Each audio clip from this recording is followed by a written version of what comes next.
embrace what truly matters. We need to conquer the world, and we need to accelerate our engagement.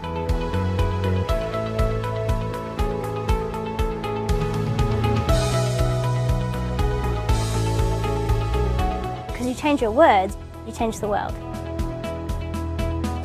Why don't we say no? We don't want to disappoint anyone.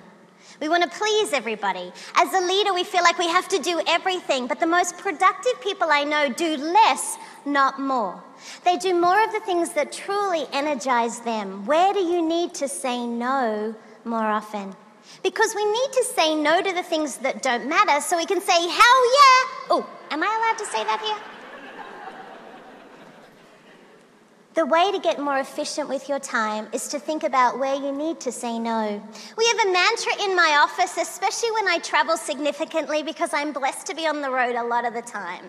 And my team knows that the mantra that we have is this: if it's not yes, it's no. You may want to write that down, it's kind of smart. If it's not yes, it's no. Think about the simplicity of that mantra. We spend so much time in the grey. We waste time. Will I do it? Will I not do it? What's going on? So I challenge you this week. Can you say, if it's not yes, it's no? It's very liberating. You free up a lot of that crazy town headspace that you have going on. If it's not yes, it's no. We need to say no to the things that don't matter so we can say yes to the things that truly do. We have a philosophy in my office, many of you know it. It is this: I do what I love, with people I love, in places I love. Because when you do what you love, with people you love, in places you love, you show up differently. You show up as 100% yourself, and therefore you have the ability to have more influence in the world. Because it's not just about your little world, it's the ripple effect that you're going to have as an influential leader.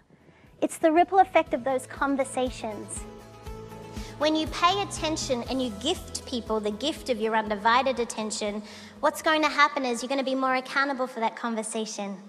I'm a biker chick. I have a couple of Harley Davidsons, and when I was learning to ride, I remember the coach. Oh, some of you sounded surprised by that.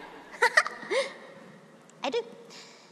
I remember the instructor was saying, when you go around a corner, if any of you ride, you know that you're not allowed to look down, but you've got to look through the corner. And the instructor said, your bike will follow your eyes. We've got to look through the corner. And as leaders, we need to be able to look through the corners in order to lead our team. And in this industry, there's going to be some incredible obstacles that you might be experiencing. But you've got to look through the corners in order to lead your team. That's our responsibility, which means we have to pay attention. We need to truly accelerate our attention. You have 1,440 minutes in a day. How are you investing that time? Say yes now and worry later. Because in order for us to have more influence, sometimes we just have to step out of where we're really comfortable and say yes now, and then work it out later on. In the oil industry, there wasn't a lot of ticks in oil in Australia, so I'm sure you can imagine. But in the oil industry, when I was involved there, I work with Caltex, which is owned by Texaco here in the US. And Caltex, one of the roles that I had, I was approached by my boss because there was a project that was 10 months behind. It needed $10 million raised, and it needed 2 months to do it. And I was home from work unwell, and my boss came to my apartment, sat in my living room, and he said, I need you to spearhead this project. We've only just discovered that it's 10 months behind, that the money hasn't been raised and the contract hasn't been signed. So what did I say?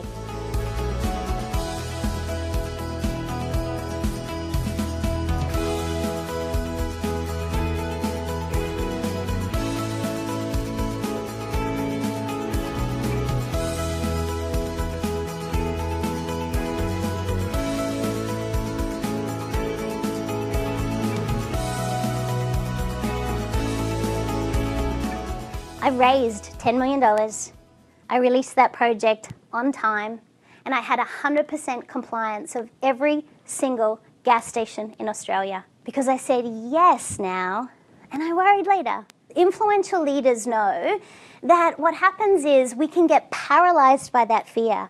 We create these things in our head, these scenarios that aren't going to happen. Now, I'm all for contingency planning, but I think sometimes fear is a procrastination strategy. I want to encourage you, ladies, to be that real courageous leader, to be the person who gives fully of their heart and says, you know what? I can lead, and I can lead by stopping the fear. The information was top-notch. Great energy and lots of good information and things I'm able to take back and use right away.